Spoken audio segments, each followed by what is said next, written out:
При Иртышхе начало работать общественное объединение «Кереку Билеры Алкасы». В настоящее время оно участвует в разрешении различных социальных проблем, включая духовные и культурные. Наша съемочная группа побывала с представителями объединения в Баянаульском районе.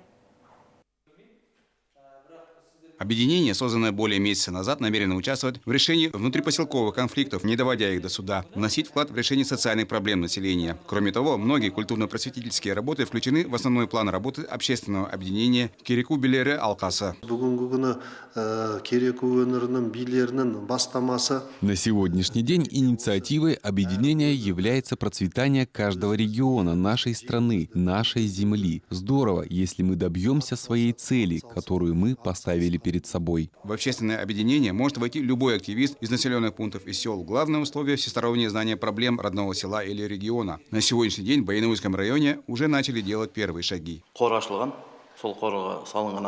Фонд открыт. Из денег, вложенных в него, окажем помощь местным нуждающимся людям. Например, поможем детям из малообеспеченных семей подготовиться к учебному году. Кроме того, ведется работа по благоустройству сел. Одной из основных целей общественного объединения в целом является совершенствование народного самоуправления.